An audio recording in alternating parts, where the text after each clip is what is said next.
Has India versus Australia rivalry surpassed the Ashes and the Indian-Pakistan rivalry? If you have to choose like one of the best captains between Alan Borders, Steve Waugh, Ricky Ponting, Steve Smith and Pat Cummins, who's done it? Virat Kohli, has he gone soft after this family or being extended like his what children? Hello everyone and welcome back to the Cricket Analyst podcast, and today we have got a special guest. We have got Robert Craddock, who is a journalist at the Courier and he has been covering cricket for what, 40 years now? 38. 30 years, hitting that 40 mark. So like we are just going to have a talk to him about how cricket has evolved, plus the India versus Australia test series coming up in a week or so. So I think it's going to be interesting, Crash. It is. I always love when India are in town. There's so much interest and it feels big. Everything that happens is big. Selections, injuries, team speculation. It's great. So what do you think, like, because my first question was going to be this one, that has India versus Australia rivalry surpassed the Ashes and the India versus Pakistan rivalry? Yeah, I do not believe that there's any rivalry in cricket that is bigger than India-Pakistan. And because it's just, Ashes has the flavours, the history, the warmth to it. But I just think for sheer passion, India-Pakistan is next level at the moment. Like, as we are Indian fans, so we usually, like, it used to be interesting when there was Shoaib Akhtar, Waqa Younis, Wasim Akram, but nowadays Pakistan team has not been able to pull up like they used to when they used to play in the 2000s and 1990s. Yeah, it's true. And I think the fact that they don't play each other much adds so much to it when they do. And it's a genuine, it's okay Australia having a rivalry with England because they send their convicts to Australia. That's one thing. But when you've got two nations that generally don't like each other, it's next level. And there was a certain difference, I think, to players. It was always a theory that Indian players, their juniors went through the club system. A lot of Pakistan players learnt on the streets, take balls under lights at night, not a bad way to learn. Like I will get you to the Australia versus India Test match series starting in Perth. So what do you reckon? Like Rohit Sharma is missing out of that first Test match. It's much certain. What do you think? Will he be a big miss for him? Oh, absolutely. A good leader, a calm leader, and very much out of form. But sometimes, he's so far out of form that you never know. Someone might come in and do a good job. On the last tour when Virat Kohli went home and Rahane did a brilliant job as a leader, and people stepped up and they won the series from nowhere. Incredible. I thought they were no chance. So you never know with India. I think the IPL has given a lot of their players confidence that they can do anything. They see superstars from other nations. They don't care. They just think, yeah, you're David Warner or you're Pat Cummins. Big deal. I faced you in the IPL. So has the IPL diminished the aura of cricketers when they used to play against each other in international cricket? Yes, I think it's demystified it a bit. I think everyone knows everyone now, and that's a big thing. I mean, Rishabh Pant, a lot of the players, David Warner knows him so well. I mean, Warner's gone now, but, from a lot of these players, you saw Harbhajan Singh and Andrew Simons play in the same team. They were mortal enemies. So it really has. And I think players are very wary about upsetting India. I really do believe that. I do believe the antagonism of India is gone because players, they want players to say in the IPL auction to their bosses, sign so-and-so, he's good. Not sort of, he's a bit aggressive, we don't like him. Right. So, Pat Cummins has been an amazing leader for Australia. He has done tremendously well in the IPL as well. So do you reckon he's going to be the captain for the next Ashes, or is he going to step down? Yeah, I think that could be the Ashes next year, he'll be the captain for sure. Who's captain after him, I don't know. Will it be Nathan McSweeney? Will it be Travis Head? Who knows? He may stay around longer than people think. I think he's quite enjoying it and finding it manageable. So, like with this India versus Australia series, like Virat Kohli is the first person which I've seen like on newspapers, like his pictures are all over the place. Like Virat Kohli has come to Australia. It was literally announced across all Australia. Why do you think Virat Kohli is loved by the Australians? I just think because he reminds them of Australia in some ways. Like he's got a bit of a strut like our players used to have. He's combative. People like that, and he's done so well over here. Like, I mean, so well against Australia. 13 tests, 6 centuries. That's extraordinary. He's up for the fight. And, he's a good-looking lad and he speaks well and he's got the whole package. But most of all, he's a fighter. Hmm.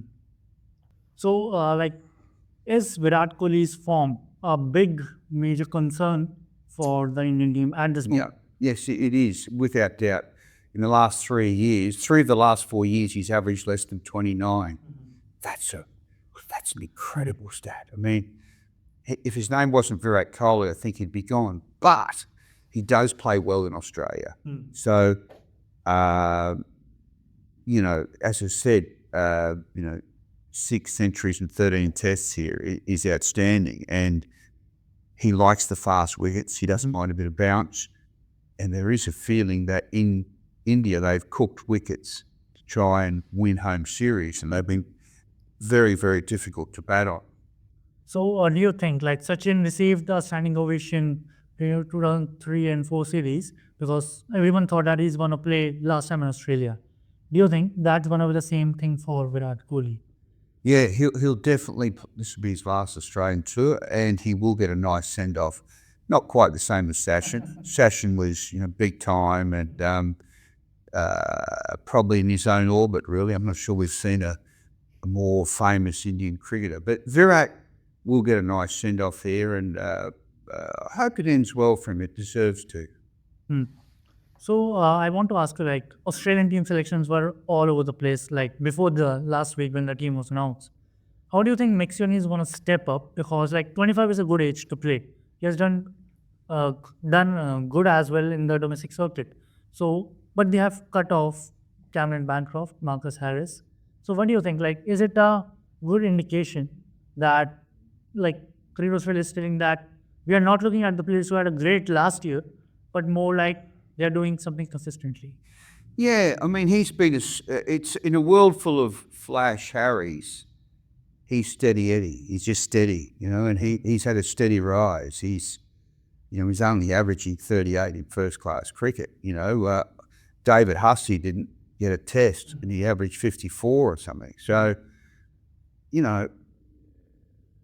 people are right to question, whether he's up to it, but I think he is. He's got a good temperament, he's learning, he's improving.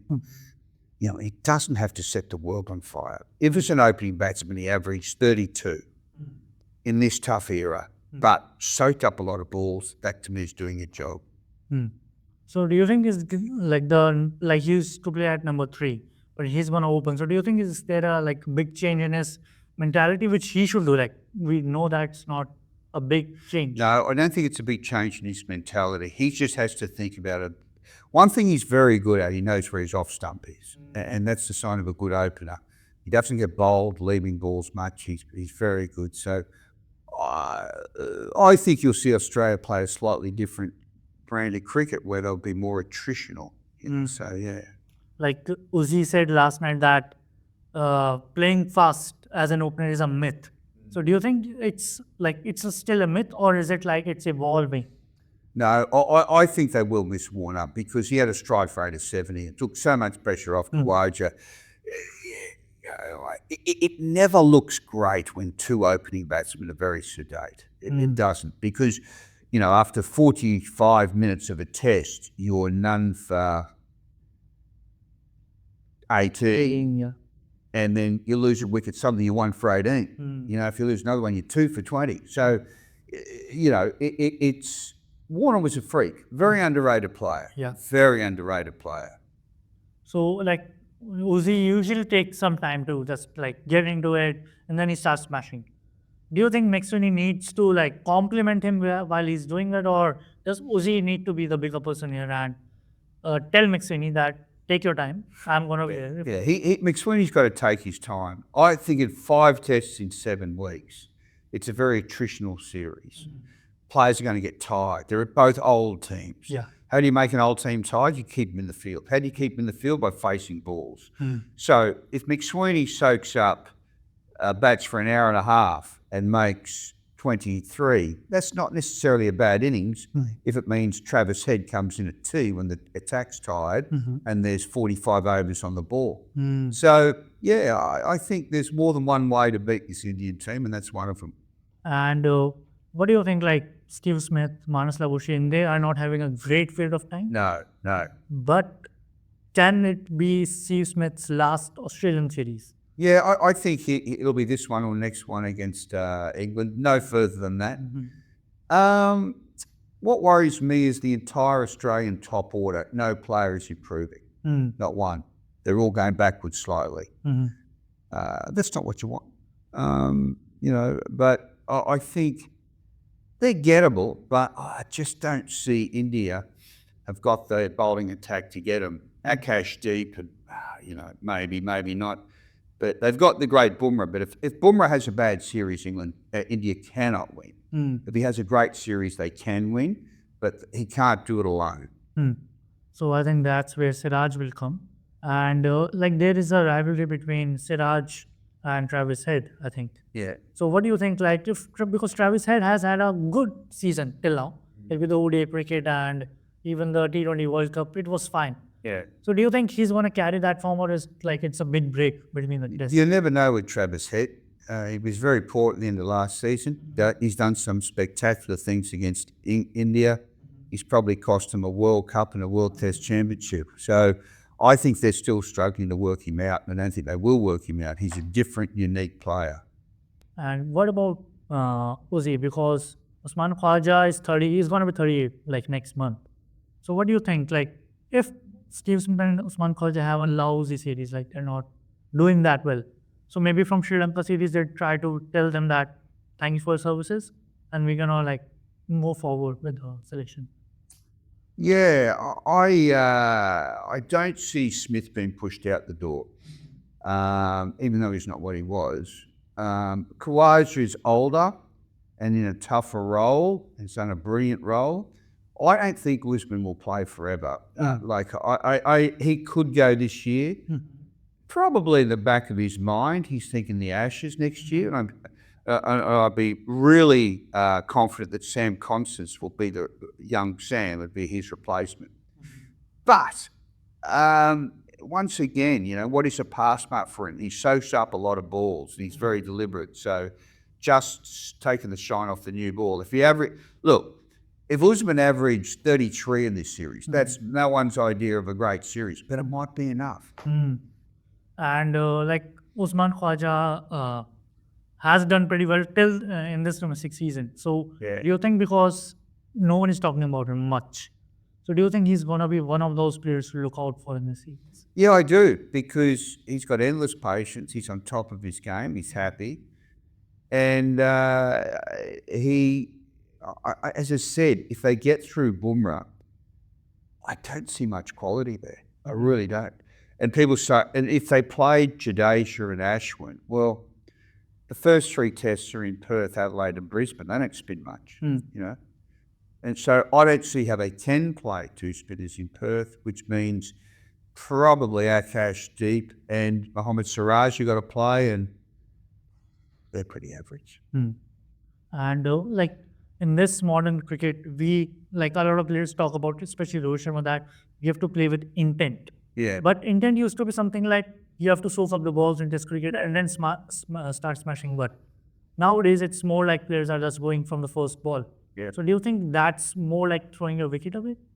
It is. There is that balance there. I think Sharma and also Kohli seem to be losing the ability to hang on to the rhythms of a test game. New Zealand beat them by just playing standard Test cricket, by just riding the rhythms of a test, not snatching at it. I gave me the impression in that series that India wanted to finish too soon, to just grab it, get put them in a corner. No, we're going to beat you. Turn your deck. We're going to bowl you out. Go. And they got it. So, what do you think? Who are your gonna be two players to watch out from India and Australia's? Well, I think the player under most pressure in the entire series, and you're going to think I'm going to choose a weak player, but I'm choosing the strongest of all, Bumrah. I think if Bumrah he's the barometer for India. And I think for Australia, Mitchell Marsh is an interesting one because with Cameron Green out, he'll have a lot of bowling to do. It's 5 tests in 7 weeks. Can he get through? His test batting average is only 30. So let's see how he goes. And I've also got an eye on Mitchell Starc, who bowled very well in a recent Sheffield Shield game, but has a modest record against India. So let's see what he's got. I think he'll have a good season. And if Mitchell Marsh gets injured or he's not bowling much, do you think Michael Nesser or Wow Webster can come into the side? Boland's probably, Michael Nesser did his hamstring, so it's probably Scott Boland. There's not a lot there. There's really not. So that worries me a little bit, Our backup bowlers and our backup batsmen. If we had to choose a second 11 right there, there's not much there. Yeah. So do you think it's a concern because if 4 players retire from the Ashes, it's a big route to go ahead for Australia, and you don't want to see them becoming a Sri Lanka. Yep. So absolutely. Look, when Dennis Lilly, Rod Marsh, and Greg Chappell retired together in 1984, Australia then went 4 years without winning a series. So that says don't let your greats retire together. That's what Australia's got to avoid. And do you think Starkey, Cummins, and Josh Hazelwood, are they playing together for the last time in Australia? Because one of them... No, I'm not sure. The gap between them and the rest is quite substantial, and they just keep going. Cummins will be here next year, and Stark wants to play the Ashes. So I just think next year's Ashes will be an end point to 3 players in the team. Now, if you said to me, who are those players? I'm not even sure. But it could be Smith, it could be Khawaja, it could be Hazelwood, it could be Stark. But I just think it's a real... I understand there's been a bit of chatter in the team. The Ashes in Australia have always been a natural end point. Justin Langer retired after the Ashes.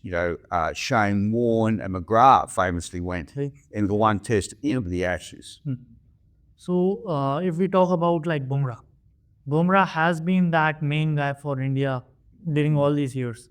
But if he gets injured and a newbie comes into the side after not playing a lot of cricket, do you think India is going 4-0 in this series?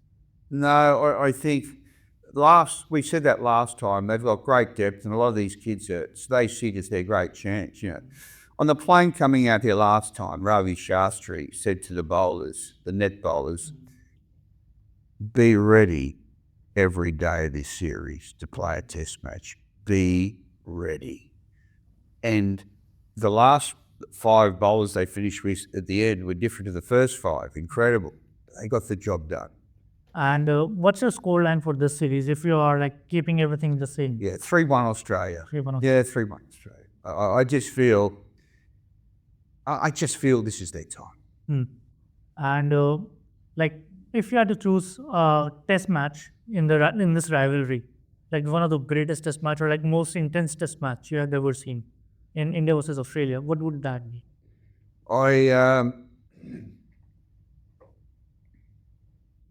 I'd say in 2001, the Calcutta test, when it was sheer pandemonium, when Australia won 16 tests in a row, and they're just going to win the series. They got India to follow on.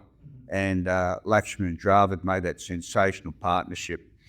And that turned the course of history. And I thought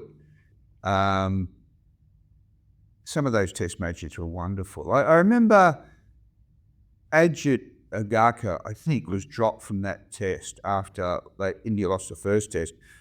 And he wasn't even injured, but he was just broken by the strain of almost playing Australia. And they were great tests. Yeah.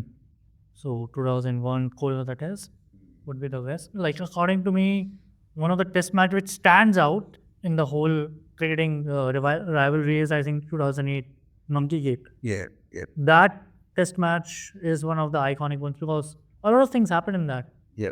So, were you covering that test match when you were there? No, I wasn't at the ground, but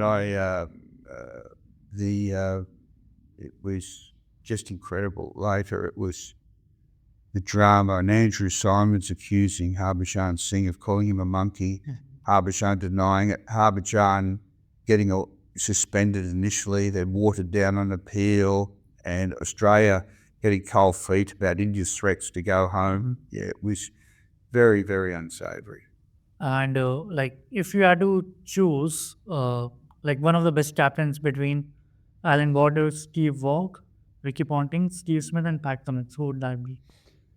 I felt they had different strengths.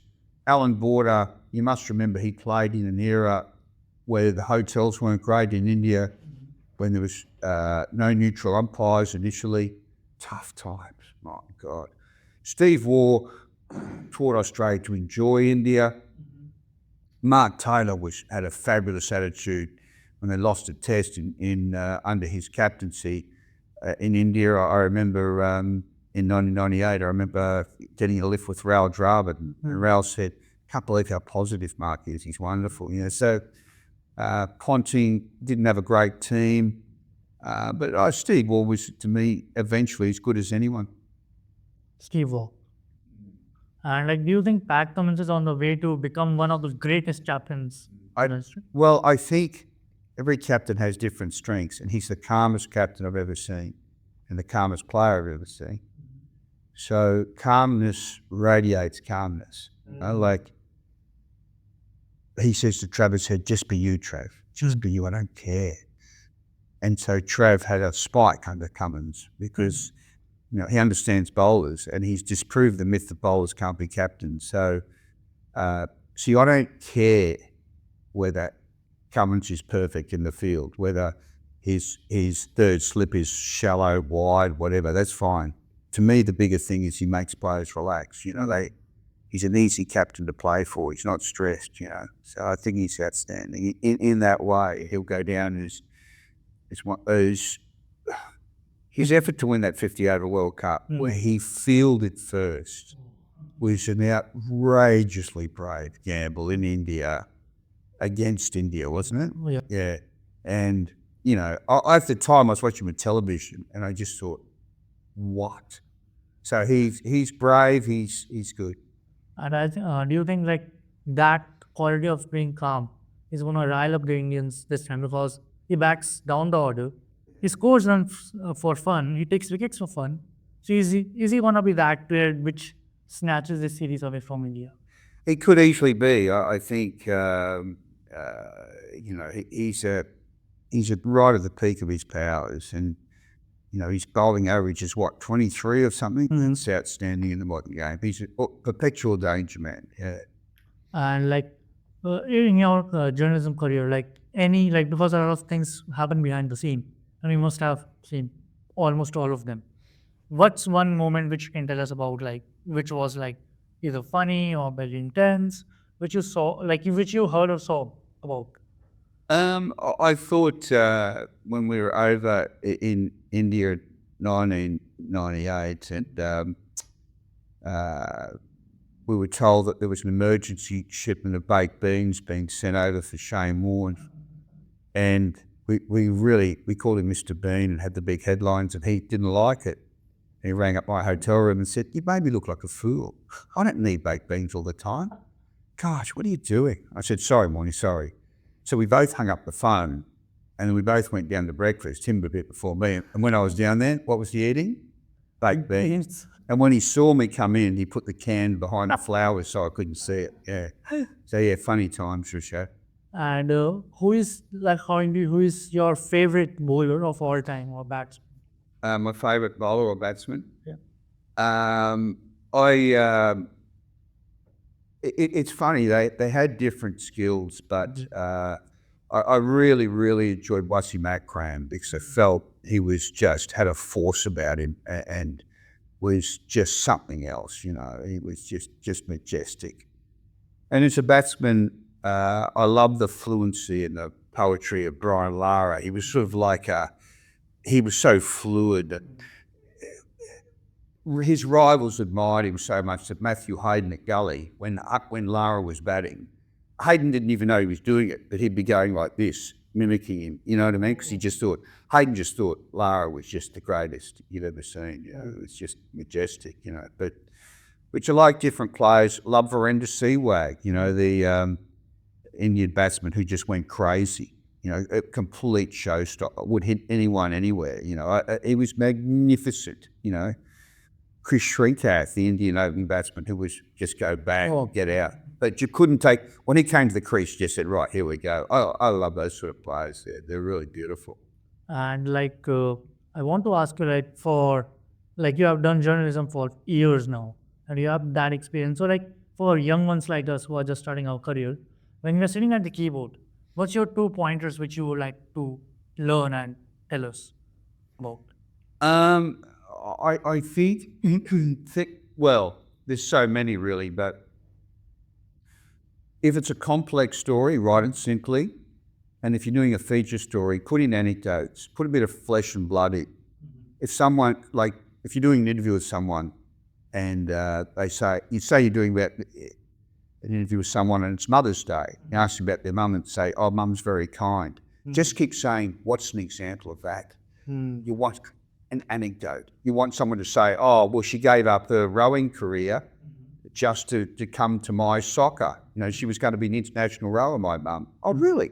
You know, if someone said someone's very generous, what's an example of that? Oh, well, he secretly gave $2,000 to the Red Cross when he didn't have much money at all. Like, you know, just get the anecdote that spells it out. I just try to, whatever, I'm not a great journalist at all, but I try in feature writing to go anecdotes. I thought that's my favourite question in journalism is, what's an example of that?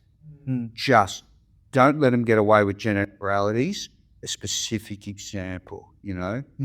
Say, you know, that's one little thing I've been doing for 30, 40 years now. Still think it was passed on to me and I passed it on. I think I heard this line in the Cricket Legends episode where you were talking to Harsha Bhogle and you asked him, like, your relationship with Sachin has been a great thing. Can you tell us an example? And Harsha goes like, that's the real crash. So Yeah, it's examples, humanity, you know, and that's what I love. I love when people sit there and tell a story, you know, and I've always loved that anecdotal side of the game.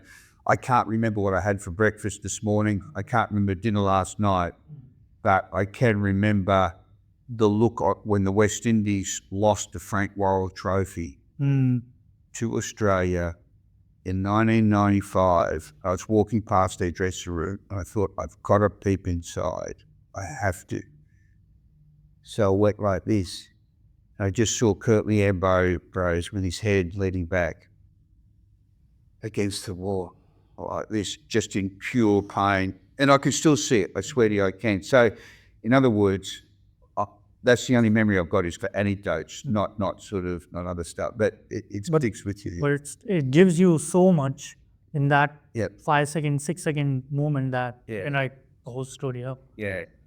And I also want to ask you, like, what's your proudest story which you have done? Like, you are like very proud of it. It's a very good question, to be honest.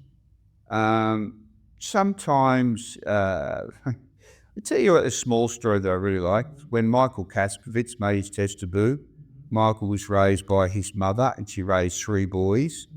And he was always a really polite young lad, you know, had no ego whatsoever. And I still remember going out to his house and he had Dennis Lilly's book, The Art of Cricket. And his brothers, you know, were there as a kid. And I just thought, when he played his first test, I really enjoyed it. But on a lighter note, I enjoyed the Shane Warne, Mr. Bean story because it was really fun. And over the years, it's the profile stories that I've really enjoyed. When Ian Healy made his test debut, kid from Billawheeler, you know, April Fool's Day, he thought it was a joke. April 1, they told him, and because there was no papers that day, and why wasn't there no paper? It was Good Friday, there was no papers. And Healy said, I couldn't find anywhere in the news where I'd been sleeping, and I thought I'd been done. So sometimes it's not the big things, it's the little things, I think you helped Ian Healy in writing his book as well. I did, yeah.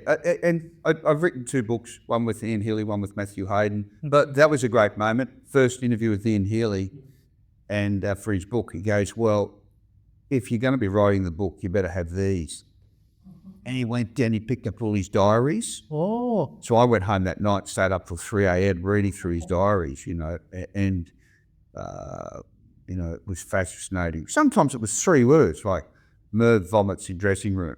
And I'd say, what's this about? He goes, oh, yeah, I remember that day. And very good, very good. Like he is a very polite and very cute, kind of. Was there? Nice guy. Nice, great guy. Because when I interviewed him, I was like, he's so polite. He's such a very intelligent. Yes. Still so much down to earth that. Yeah, it's very down to earth. Lovely guy, 100% Rishabh. Yeah. So the last question is about Virat Kohli. Has he gone soft after his family has been extended? Like, he's got children. Yep. Good question. I don't think he's gone soft. I think he's grown up and matured. And cricket is a part of his life, but not all his life. Whereas the young, strutting, super intense, burn a hole in the wall stare, Kohli is gone. Probably a good thing, but he can only fight for so long. I don't think he's the player he was, and I really don't believe that. With old players, sometimes they perk up twice a series and score 90. People say, oh, I showed his critics, but then they go down again. They can't do it every week. So do you think Virat Kohli is going to be the guy for India in this? For some reason, I don't. I don't know why, but I'm looking elsewhere. And I still can't find that guy. Maybe it's Shubham Gill, who always feels a little bit overrated. But yeah, but I don't reckon he'll be Kohli. So with Shubman Gill, Pujara was a big advantage for India last time when they toured here. He played 1,000 balls in 2018, nearly 900 balls in last tour. So do you think Shubman Gill has that thing to soak up? No. Great point you make. I spoke to Ravi Shastri the other day and I said, tell me who your secret crush was. He said, I love Pujara. He said he copped this, copped that, hip here, shoulder, chest, everywhere. He just keeps batting. He said, you need one of them. You need a Pujara in your team. And Shubman Gill is not that bad. And I think this should be it. Thanks so much for watching this episode. Thank you, Crash, for giving your time. You're pretty busy, so thank you so much for that. And hope to join you with another conversation sometime soon. It was an honor to be on your podcast, Rishabh. It really was. Thank you very much. Thanks so much, Crash. Thank you guys for watching this, and I will be back with another episode. So keep subscribing to the Analyst. And thank you.